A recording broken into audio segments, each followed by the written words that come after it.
Voyons maintenant un autre problème qui peut se présenter dans le cadre de la supervision. L'apprenant manque de respect envers le client. Naturellement, là comme ailleurs, on va vous suggérer de servir de modèle de rôle, c'est-à-dire de démontrer l'attitude que vous souhaitez que l'apprenant adopte. Alors, si notre apprenant voit qu'autour de lui, on traite les gens d'une certaine façon, on augmente les chances qu'il adopte le même type de rôle. On va aussi fournir des lieux de partage et de délibération. La meilleure façon de nuancer ou de complexifier la perception d'une situation, d'enrichir les valeurs de la personne, c'est de lui donner l'occasion d'en discuter avec des gens qui vivent les valeurs qu'on souhaite promouvoir. Alors, d'avoir des lieux où les gens peuvent parler de leur façon de voir les choses nous permettre de présenter des points de vue alternatifs plus souhaitables. On veut semer le doute face aux croyances erronées ou inappropriées. Alors, la meilleure façon de le faire, c'est de commencer par laisser les gens nous exprimer leur perception, leur point de vue, leurs croyances, leurs présuppositions, leurs préjugés. Et éventuellement de présenter des expériences correctrices ou des points de vue alternatifs à ce sujet-là. Naturellement, ça peut se faire par étapes. On veut promouvoir les valeurs qu'on souhaite voir adoptées dans le milieu. On va inviter le stagiaire, le résident à mettre à jour, enrichir et complexifier sa compréhension de l'univers professionnel. On veut qu'il se rende compte de l'impact que ces comportements peuvent avoir, des valeurs qui sont véhiculées. Alors, on veut favoriser des mises en situation, des jeux de rôle qui favorisent l'empathie, que ce soit par des vrais jeux de rôle où on joue une situation ou en imagination où est-ce qu'on lui demande de se mettre dans certaines situations. Par exemple, comment tu t'imagines que la personne se sent lorsque tu fais telle chose? D'après toi, c'est quoi ses intentions lorsqu'il s'adresse à toi de cette façon-là? On essaie de trouver une intention positive plutôt que de fonctionner sur des hypothèses négatives. Qu'est-ce qu'une personne qui l'aime te dirait à son sujet? Alors, le point de vue différent de ce qu'on a spontanément. Surtout, lorsqu'on ne connaît pas des catégories de patients ou de clients qu'on rencontre. Alors, à sa place, comment toi tu souhaiterais être traité? Si tout va pour le mieux, qu'est-ce que lui souhaiterait pour la suite des choses? Pourquoi une personne raisonnable, rationnelle et décente ferait-elle ce que je viens de voir? Alors, on veut essayer de comprendre le point de vue de personnes qui peuvent être différentes, marginales, ou avec lesquelles on est moins à l'aise, des cultures qu'on a moins fréquentées. Alors, on veut promouvoir une certaine forme d'ouverture, puis de favoriser les hypothèses qui vont être les plus utiles pour pouvoir travailler dans le milieu.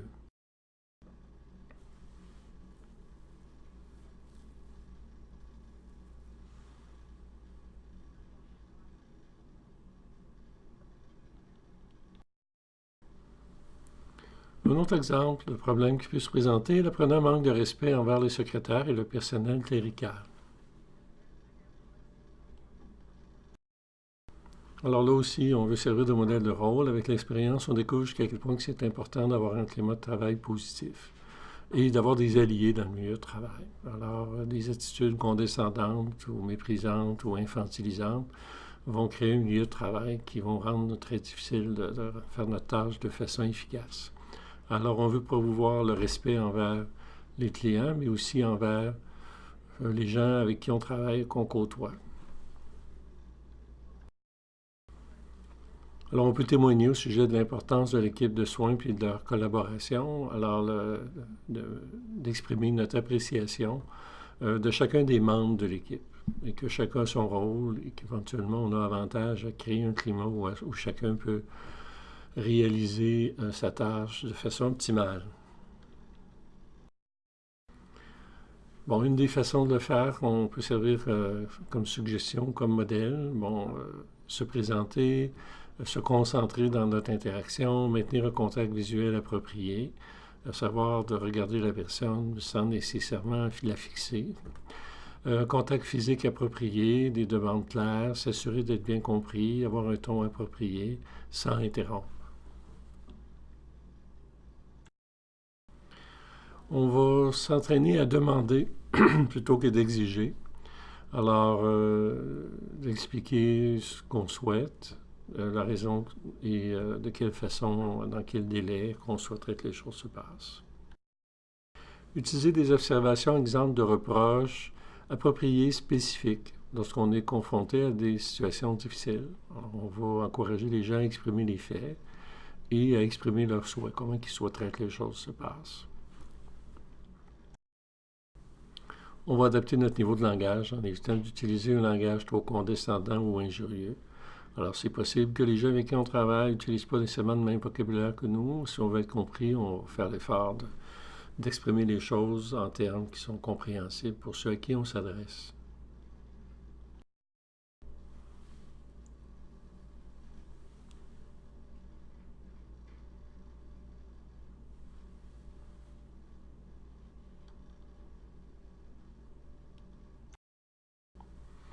Ça peut arriver aussi que l'apprenant flirte avec la patiente, avec toutes les variations possibles. Mais bon, lorsqu'il y a une relation ambiguë ou de séduction.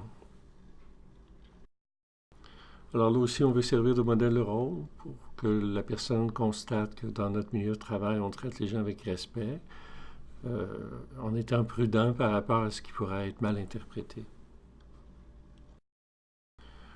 On va respecter la pudeur du client, observer une distance professionnelle, moduler ses interventions selon les principes scientifiques et les règles de l'art. Il y a une certaine distance à maintenir pour s'assurer d'éviter les ambiguïtés, pour éviter les accidents. On va aménager adéquatement l'environnement, c'est pas des rideaux, des jaquettes d'examen, les tenues vestimentaires. Alors on veut s'assurer d'éviter des situations inconfortables ou ambiguës. On va aussi utiliser un langage sans ambiguïté, sans vulgarité, sans sous-entendu, sans double sens. Alors, on va être prudent là aussi. Bon, particulièrement faire attention à l'humour qui peut être un arme à double tranchant et qui peut être mal interprété. Au besoin, on va recourir à la présence d'une tierce personne. Alors, dans les situations où on craint un malaise ou un malentendu, ça peut aider d'avoir un appui, une personne qui peut nous accompagner et témoigner de ce qui s'est passé. Et on va mettre des limites dès que la situation crée un malaise. Souvent, les gens commencent à être sur une pente glissante là, où est-ce que les choses pourraient mal tourner ou pourraient porter à malentendu. Alors, dès qu'on sent qu'il y a une situation qui mériterait notre intervention, on va intervenir rapidement dans ce contexte-là. On va identifier les moments de vulnérabilité. Les gens sont plus vulnérables à tomber dans des jeux de séduction. Lorsqu'il y a un dévouement excessif où les gens en font trop, ce qui prête à interprétation. Lorsque les gens vivent la solitude, leurs besoins ne sont pas satisfaits dans leur vie personnelle. Lorsque les gens vivent un deuil et qu'ils sont plus vulnérables, ou qu'ils sont plus en besoin de contact. Alors, on va aider les gens à identifier leurs moments de vulnérabilité, puis leur suggérer des moyens alternatifs pour satisfaire leurs besoins ou pour travailler sur les problèmes psychologiques qu'ils peuvent rencontrer à ce moment-là.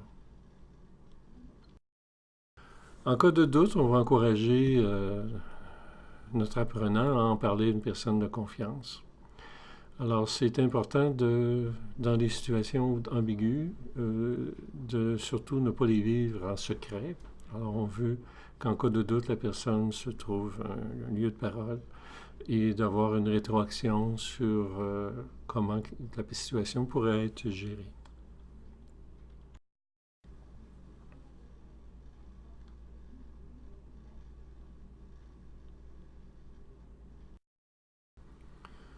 L'apprenant ne respecte pas l'engagement qu'il a pris de changer certains comportements. Alors, ça arrive qu'on intervient, qu'on suggère des choses, parfois ça tourne pour le mieux, parfois la situation demande une deuxième intervention. La première fois qu'une personne est en retard, elle est simplement en retard, on lui signaler et elle promet de s'améliorer. La deuxième fois qu'une personne est en retard, elle n'a pas respecté sa promesse, ce qui est déjà un problème différent. La troisième fois, elle s'est engagée sur la route des mesures disciplinaires. Alors, on va être conscient qu'on va avoir à adopter certains rôles qui peuvent varier dépendamment là, de l'inefficacité des premières interventions. Alors, c'est possible qu'on ait à passer à des interventions un peu plus musclées ou un peu plus directives. Alors, on va d'abord décrire l'écart entre les attentes et la réalité. Alors, de souligner qu'on s'attendait à telle chose, puis que ce qu'on a observé, entendu, c'est plutôt autre chose. Donc, il y a un écart qu'on peut nommer, décrire. On va souligner qu'on pensait qu'on avait une entente à ce sujet-là, qu'on avait parlé, qu'on croyait que c'était clair. On peut être surpris. On veut créer un climat de sécurité. Alors, c'est pas qu'on veut persécuter la personne, c'est pas qu'on veut la congédier, c'est pas qu'on veut la torturer avec ça, on veut juste bien comprendre qu'est-ce qui s'est passé, puis s'entendre sur la suite des choses, parce que c'est important. Alors, qu'est-ce qui s'est passé exactement? On donne l'occasion à la personne de nous décrire l'événement. Qu'est-ce qui fait qu'elle n'a pas respecté les ententes? Avec un réel désir de comprendre qu'est-ce qui s'est passé pour qu'une personne saine et intelligente procède de la façon qu'elle a procédé, on a besoin de plus d'informations. Alors, on va explorer les conséquences positives et négatives à moyen et à long terme du comportement qu'elle adopte. On va l'encourager à procéder à des changements durables à ce sujet-là.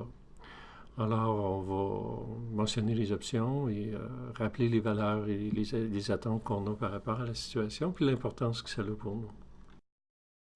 Alors, on va fixer un plan, comment que la personne va s'assurer de réussir à maintenir le comportement qu'on souhaite voir, comment que ça va être appliqué, puis comment qu'on va constater que c'est bien ça. On va fixer un point de suivi. Alors, ce n'est pas une intervention isolée, que ça a été suffisamment important pour qu'on en parle et qu'éventuellement, on va en reparler dans un certain délai.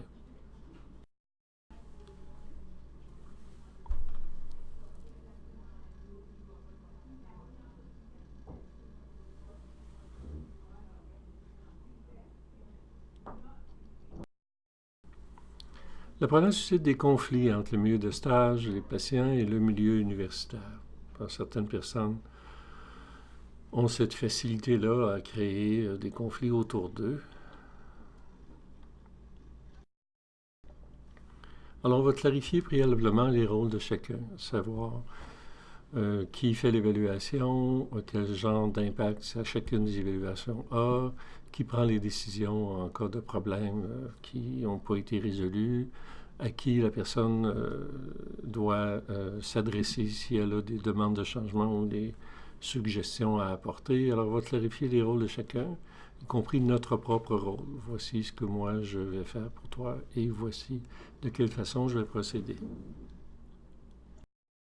On va demander à l'apprenant de s'adresser à la bonne personne. Alors, s'il y a un problème au niveau de son cheminement académique, c'est possible que ce soit le milieu de formation auquel elle va s'adresser, cégep universitaire. Alors, les représentants de l'institution, si c'est au niveau du stage lui-même, c'est possible que s'il y a un aspect organisationnel, que ce soit plus avec la personne qui s'occupe de la gestion. Si c'est vraiment au niveau de son stage et du contenu, bon, c'est au niveau de l'intervention comme telle, on peut clarifier le rôle qu'on va adopter par rapport à ça. On va exprimer clairement les attentes du milieu envers les stagiaires. Alors ça va nous permettre de souligner quand est-ce que c'est conforme à nos attentes ou non conforme à nos attentes. On va créer un lieu de parole où les apprenants peuvent exprimer leur point de vue et être écoutés. Alors, il n'y a pas de mal à vouloir exprimer son point de vue, ses suggestions d'amélioration et de contribuer à ce que le stage soit un succès. Alors, on veut avoir un lieu de parole où c'est possible d'en parler, puis on veut le comprendre. Maintenant, comprendre ne signifie pas nécessairement qu'on va être d'accord, mais on veut s'assurer de comprendre assez bien pour être capable d'exprimer son point de vue à un tiers si on avait à le faire. Alors, d'être capable de bien comprendre son point de vue, de le reformuler. Alors, c'est vraiment comme ça que tu vois les choses, c'est bien ça. Et après ça, bon, ça ne veut pas nécessairement dire qu'on est d'accord, on peut avoir un autre point de vue par rapport à ça. C'est certainement une des possibilités d'en arriver à la conclusion qu'on a un point de vue différent là-dessus. Et on veut s'assurer que chacun comprend le point de vue de l'autre. On va reformuler avec empathie notre compréhension du point de vue exprimé. On veut s'assurer qu'on comprend bien. Comprendre ne signifie pas nécessairement être d'accord. Alors, la sympathie, c'est qu'on tombe dans le problème et qu'on ne voit pas beaucoup plus clair. C'est pas nécessairement le point de vue idéal. La compassion, bon, on peut souffrir, mais ne rien faire. Alors, l'empathie comprend d'être capable de voir la situation du point de vue de l'autre, tout en gardant une certaine distance, puis d'utiliser notre marge de manœuvre, notre zone de pouvoir, pour aider à améliorer la situation, si c'est dans le domaine du possible. Alors, exprimer son point de vue et demander à être écouté. Alors, après avoir bien pris le temps de comprendre le point de vue de notre apprenant, on peut décrire, nous, qu'est-ce qu'on a constaté, les faits qu'on a constatés, le sens qu'on a donné à ça, l'impact que ça a eu sur nous. Et soit qu'on est curieux ou préoccupé ou un peu confus. Alors, quelle émotion est suscitée par la situation, puis comment qu'on souhaiterait que les choses se dénouent.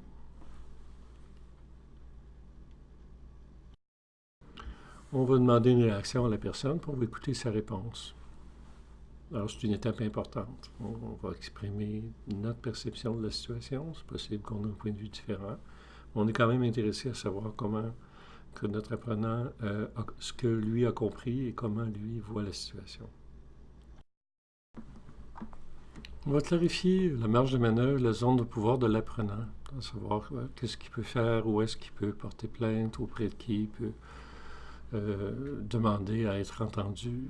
Alors, les procédures de révision, s'il y a des révisions de notes ou de commentaires sur les stages. Alors, on veut qu'il soit bien informé de ça. C'est possible que ce soit l'institution qui chapeaute le stage qu'il fasse. Alors, on va clarifier sa marge de manœuvre et sa zone. Aussi clarifier notre propre zone de pouvoir comme superviseur. Alors, voici ce que moi je fais, à qui je donne un rapport, sur quoi mes informations sont basées. Alors, on veut clarifier les choses là-dessus. Après toutes ces discussions, on va exprimer clairement notre position et nos intentions.